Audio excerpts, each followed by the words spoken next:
तो दोस्तों, एक और नया दिन और मैं बलजीत परमार हाजिर हूँ आज की एक बहुत ही अजीबो-गरीब जुर्म की दुनिया से ऐसी कहानी लेकर जो सुनाते हुए भी आवाज़ बंद होती है और शर्म आती है। खबर है ज़माने के लिए, इसलिए सुनानी पड़ रही है। अपने सुनने वालों को ये बात बतानी ज़रूरी थी कि कत्ल तो हो जाते हैं, लेकिन रिश्तों का कत्ल क्यों होता है ये समझ के बाहर है। दोस्तों, ये कहानी उड़ीसा से आ रही, जहाँ आज से 14 साल पहले या 14 साल के कुछ महीने पहले एक औरत और उसका पति उड़ीसा के एक शहर में जा रहे होते हैं, तो वहाँ फुटपाथ के किनारे एक गंदगी के ढेर के पास कहीं एक छोटी सी बच्ची उनको नज़र आती। वो उसको उठा लेते हैं, वो जिंदा होती है। बाद में पता चलता है कि उसकी उम्र करीब 3 दिन की है। किसी माँ ने उस बच्ची को जन्म दिया, किसी मजबूरी से उसको अपने पास नहीं रख सकती थी। 9 महीने पेट में तो रखा, लेकिन उसके बाद उसको पालने पोसने के या किसी और कारण से वो उसको अपने पास नहीं रख सकती थी। माँ की ममता डामाडोल हो गई, माँ की ममता बिखर गई। वो उस लड़की को, अपने बच्चे को, अपने जिगर के टुकड़े को फुटपाथ पे छोड़ के चली जाती है। कौन थी वो, कहाँ से आई थी, अमीर थी, गरीब थी, किस धर्म की थी, किस उम्र की थी, किस जात की थी, किस पात की थी, किसी को आज तक पता नहीं। लेकिन आप जिगरा देखिए, दिल देखिए। ये मियाँ बीवी, जिनमें से ख़ास तौर पे उस औरत जो लेडी थी, अपने हस्बैंड के साथ, पति के साथ वहाँ से गुजर रही थी, उसकी उम्र उस समय तकरीबन 40 साल की थी। आपको हैरानी होगी कि अगर पत्नी की उम्र 40 साल है तो पति 42-45 साल का होगा, लेकिन उनके कोई औलाद नहीं थी। उन्होंने इस बच्ची को उठाया और किसी भी सरकारी संस्था को इन्फॉर्म नहीं किया कि हमें ये बच्ची फुटपाथ से मिली है। वो तो भगवान का तोहफा मान कर के भगवान ने उनको एक औलाद दे दी, उसको उठा लेते हैं और अपने घर ले जाते हैं और वहाँ पे उस बच्ची का पालन पोषण करते हैं। अब देखिए एक माँ का जिगरा, किस तरीके उसने फुटपाथ से उठाई हुई उस 3 दिन की बच्ची को पालना शुरू किया और वो भगवान का शुक्रिया अदा कर रही थी, धन्यवाद कर रही थी कि हे भगवान, आपने हमें हमारी मुँह मांगी मुराद दे दी। हमारे कोई औलाद नहीं थी, ये भगवान आपका धन्यवाद, आपने ये बच्ची हमें दे दी। आप देखिए कुदरत के रंग कैसे बदलते हैं। 1 साल के बाद जब ये 3 साल की बच्ची भी तकरीबन 1 साल की हो गई थी, बड़ी अच्छी खासी हेल्दी बबली चाइल्ड, माँ बाप बहुत खुश थे, लेकिन उस आदमी की डेथ हो जाती है किसी कारण से। उसके बाद पत्नी उस बच्ची को पालने का जिम्मा अपने सर पे ले लेती है। पति उसका अच्छा खासा काम करता था, बहुत अमीर आदमी नहीं था, मिडिल क्लास फैमिली थी, घर था, कुछ किराया आता था, और कुछ और छोटी मोटी आमदन थी, उससे इस औरत ने फुटपाथ से उठाई उस बच्ची का पालन पोषण किया।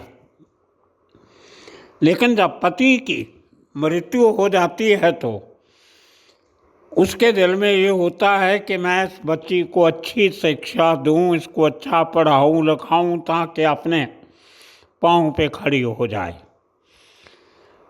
वो अपना वो छोटा सा गांव छोड़कर, जहाँ उसकी थोड़ी बहुत ज़मीन जायदाद थी, इन्वेस्टमेंट थी, उसको लेकर एक शहर में आ जाती है उड़ीसा के। इस औरत का नाम है राजलक्ष्मी। लड़की का नाम हम नहीं ले सकते क्योंकि वो नाबालिग है। कानून के हिसाब से हम उसका नाम नहीं ले सकते और नाम में रखा भी कुछ नहीं होता। दोस्तों, मैं बहुत दुखी हृदय से ये रिपोर्ट बना रहा हूँ। वो शहर आ जाती है ताकि उस शहर में केंद्रीय विद्यालय था। बाद में मुझे जब तहकीकात की तो उसका पति जब तक जिंदा था वो एक सरकारी अदारे में काम करता था। उसके नाम से केंद्रीय विद्यालय में उस लड़की को एडमिशन मिल सकती थी। एडमिशन के टाइम पे ये राजलक्ष्मी अपनी उस मुँह बोली बेटी को, जिसको गोद लिया था, लेकिन कागज़ों में कहीं इस बात का जिक्र नहीं था। कागज़ों में सिर्फ वो उसकी बेटी थी। उसको लेके शहर आ जाती और केंद्रीय विद्यालय में उसकी एडमिशन करवा देती। लड़की जो कि पालन पोषण अच्छा था, माँ अच्छी थी, अच्छे घर की थी। उस लड़की को अच्छी शिक्षा दी, अच्छे चाल चलन सिखाया। लेकिन जैसे ही वो 12-13 साल की हुई तो कुछ गड़बड़ होने लगी, जो अकेली माँ को पता नहीं चली।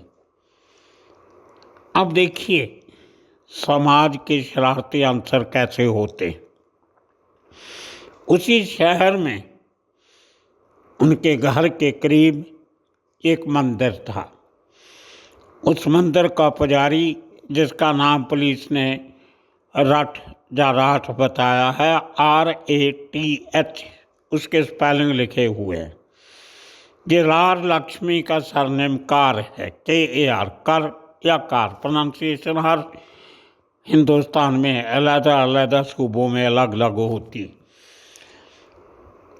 तो इस लड़की ने जैसे माँ ने शिक्षा दी थी, भगवान को याद रखना चाहिए, मंदिर जाना चाहिए, भगवान की पूजा करनी चाहिए, तो लड़की मंदिर आने जाने लगी जब वो 12-13 साल की थी। और जो मंदिर का पुजारी था राठ, उसकी निगाह लड़की पे कम थी, लेकिन उसकी माँ जो विधवा थी उसकी जायदाद पे, उसके गहनों पे ज़्यादा थी। कारण ये था कि जब भी ये राजलक्ष्मी अपनी बेटी के साथ मंदिर जाती थी तो उसके गले में या हाथों में या उंगलियों में कुछ सोने के गहने होते थे, क्योंकि अच्छे घर की थी। वो पुजारी को निगाह में आ गई कि ये एक अच्छा साधन है इसके जेवरात पे या इसके पैसे पे कब्जा करने, लूटने का, छीनने का। अब देखिए दोस्तों, ये काम अगर कोई समाज का ऑर्डिनरी क्रिमिनल करे तो बात समझ में आती है। यहाँ वो लड़की किसी डिस्को में जाती, क्लब में जाती, बुरी संगत में पड़ती तो भी उसको हम दोषी ठहरा सकते थे कि उसकी संगत बुरी थी। इसलिए शायद वो बुरी संगत के लोगों ने उसकी माँ को या उसके जेवरात को लूटने के लिए ये साजिश रची माना जा सकता था। हालांकि सामाजिक तौर पे, धार्मिक तौर पे, कानूनी तौर पे वो भी गलत है, लेकिन हम जब कंपैरिजन करते हैं तो इन बातों का मूल्यांकन करना पड़ता है। उस पंडित ने ये बात अपने एक दोस्त के साथ साझी की, पुजारी ने। और आप हैरान हो जाओगे दोस्तों, पुजारी की उम्र महज 21-22 साल की थी और उसका दोस्त भी 21-22 साल का था। तो दोनों ने प्लानिंग बनाई कि इस लड़की को अपने जाल में फंसाया जाए ताकि इसकी माँ के गहने और पैसे पे कब्जा किया जा सके। तो ये कलयुग का पुजारी हमारे हिंदू इतिहास के साथ आपको मालूम है, स्वर्ण युग, त्रेता युग और आजकल कल युग, इसको बहुत बुरा गिना जाता है, जहाँ रिश्तों का, उम्र का कोई आदर सम्मान नहीं बचा। तो ये कलयुगी पुजारी अपनी चाल चलता, उस लड़की को अपने चक्रव्यूह में फंसाता। और वो लड़की जिसने कभी दुनिया का चलन नहीं देखा, घर से स्कूल, स्कूल से घर, घर से मंदिर, मंदिर से घर, घर से स्कूल, वो लड़की इस पुजारी जी के चक्कर में आ जाती है। और साथ में उनका दोस्त। दोस्तों, शायद इसके पीछे और भी कहानी होगी जो पुलिस ने अभी तक बताई नहीं, क्योंकि वो लड़की नाबालिग है। आज के दिन की उसकी उम्र 14 साल के करीब है। ये आज की बात ही है, 17 मई की, जब ये केस रजिस्टर हुआ और सब लोगों को पकड़ा गया। करते करते पुजारी जी की शातिर दिमाग की कार्रवाई से, उनकी क्रिमिनल मेंटालिटी के चलते हुए उस लड़की को लालच देते हैं कि तुमने इस बुढ़िया से क्या लेना देना है, हमारे साथ रहोगी तो बहुत खुश रहोगी। ये बात दोनों ने कही। और उस लड़की के दिमाग में क्या होगा हम नहीं बता सकते। वो इतनी शातिर तो नहीं हो सकती कि अपनी माँ का बुरा सोचेगी, लेकिन बहला लिया गया, फुसला लिया गया या कुछ और बात, हम उसके बारे में कुछ नहीं कह सकते जब तक पुलिस अभी इंटरोगेशन के बाद इन बातों का खुलासा नहीं करती, जो 2, 4, 5, 7 दिन में सामने आ जाएगा। और जब सामने आएगा तो शायद हम ये सब बातें आपको नहीं सुना सकेंगे, क्योंकि बच्ची की ज़िंदगी का सवाल है, उसके मानसिक तवाज़ुन का सवाल है। दुख होता है ऐसी कहानियाँ सुनाने में। सो दोस्तों, एक सोची समझी साजिश के तहत वेल प्लान्ड क्रिमिनल एक्टिविटी, ये दोनों दोस्त, मंदिर का पुजारी और उसका दोस्त, लड़की के साथ मिलकर पिछले महीने की 29 तारीख को 29 अप्रैल उस लड़की के घर पहुंच जाते हैं। जब लड़की घर पे थी उस समय घर पे जाते हैं, लड़की दरवाज़ा खोलती है, ये दोनों शख्स घर में एंटर होते हैं। जो किराए का मकान था, इतने सालों से वो माँ राजलक्ष्मी अपनी मुँह बोली बेटी को पालने पढ़ाने के लिए किराए के मकान में रह रही थी। उसी के घर में ये दोनों एंट्री करते हैं और लड़की की मदद से राजलक्ष्मी कार का 2 सिरहाने जो होते हैं, पिल्लोस, तकिया, उससे उसका मुंह बंद करके दबा के, 3 जन होते हैं, वो बेचारी माँ अकेली होती। और उसका सांस घोट के उसको मार देते हैं। जिस्म पे कोई जख्म का निशान नहीं, गर्दन पे कोई निशान नहीं। बड़े तरीके से ये प्लान किया गया कि पोस्टमार्टम में या किसी तरीके से पुलिस की इंक्वायरी में कोई शक सुबह खड़ा ना हो, मार देते। और उसके बाद ये दोनों चले जाते हैं और लड़की कुछ समय के बाद पड़ोसियों को इन्फॉर्म करती है कि मेरी माँ हार्ट अटैक से मारी जाती। पुलिस आती है, हॉस्पिटल का स्टाफ भी आता है, एम्बुलेंस आती है। जब हॉस्पिटल लेके जाते हैं तो उसको डिक्लेयर्ड डेड कर दिया जाता है। और क्योंकि कोई भी संदिग्ध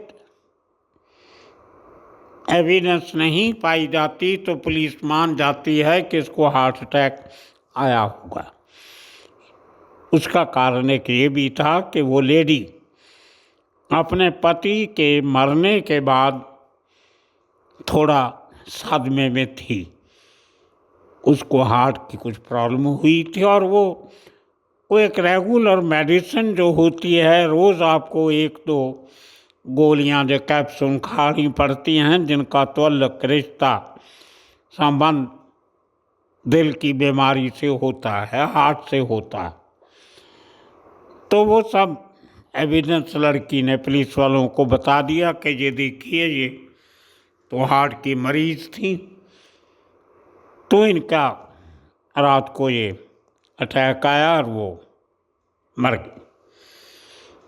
पुलिस ने बात मान ली, रिश्तेदारों को इन्फॉर्म किया गया। उनके पुराने शहर में जहाँ वो पहले रहते थे रिश्तेदार आते हैं, लेकिन किसी को कोई शक नहीं होता, सबको मालूम था इसको हार्ट की प्रॉब्लम है।